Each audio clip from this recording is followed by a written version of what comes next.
Hey, what's up guys? Welcome to Inside the Mind, where we talk about online marketing strategy, what it is, why it's important, and why you should care. In last week's episode, we talked about how to write the perfect landing page copy, which wrapped up our special two-part series on landing pages. You can find those episodes by clicking here and here.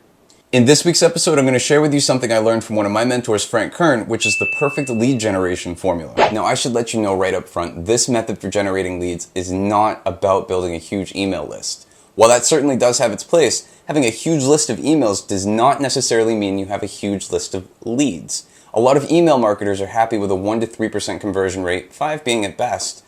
But when you think about it that way, if you're selling only 5% of people, you're wasting 99 to 95% of people's time. I don't know about you, but I don't want to be the guy that wastes 99% of people's time trying to sell my stuff. Now, in most lead generation scenarios, the business is offering something to the extent of report reveals cool stuff. The problem with this method is most people are coming to you with the free stuff, but they're also coming to you with their arms folded because they know at some point you're going to try to sell them.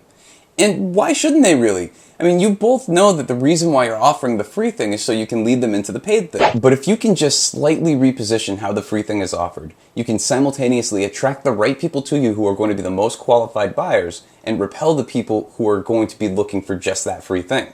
With this method, it's very important to realize the people who are coming to you have a very specific problem that they want solved. Or what Frank Kern calls the big ass problem. Okay, so step one in this process is for you, the problem solver, to identify the big ass problem in your market. This could be something like, I really need to quit smoking, or I really need to lose some weight. The big ass problem is really nothing more than what's keeping your prospective customer up at night. Step two on this lead generation process is to shine a spotlight on that big ass problem. And this is done in the form of headline on whatever landing page or email that you're sending out. In an email I sent out a while back, in the subject line I asked, "Are you a slave to your freelance business?" And out of the 568 people that it was sent to, 54.8% opened it. Now, where most of the people on my list worked as a freelancer, having such a high open rate let me know that this was a big ass problem that they could indeed identify with. Okay. Step three is that you want to verify the existence of the big ass problem using third-party data. And this is a big step that's very important and that a lot of people miss out on. Now, I want you to think about this for a second. How many problems do you have where you're like, oh, I'll just get to that later. Well, your target market's the same way. But when you verify the existence of a big ass problem using third-party data, it does a couple things. One, it says, yes, the problem actually exists. You're not alone. And two, it plants a subconscious seed in your target market's mind where they're saying, well, if this person knows that this problem exists and they have the research to back it up, they might be able to help me. In the Are You a Slave email, I shared relevant statistics like 83% of freelancers were paid on average 52 days late, and only 22% of freelancers made more money by working more hours. My source? A 2011 industry report put out by FreshBooks, a leading invoice software. And how did I find the report? Simple. I googled freelancer industry report and searched until I found something relevant. You can do something very similar.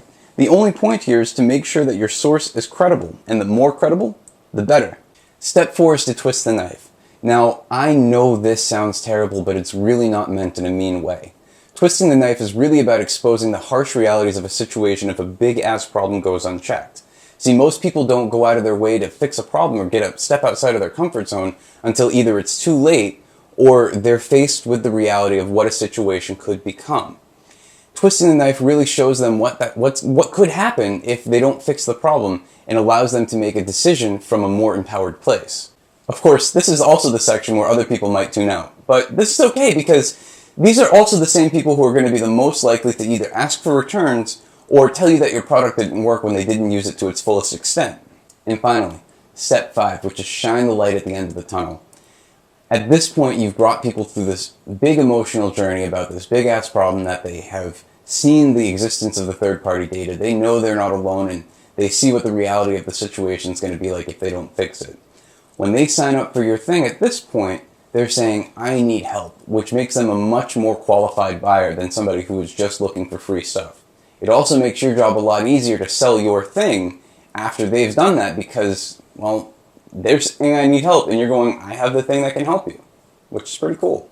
And like I said before, this isn't about building a huge list. This is about building a list of qualified leads of people who could actually genuinely use your help.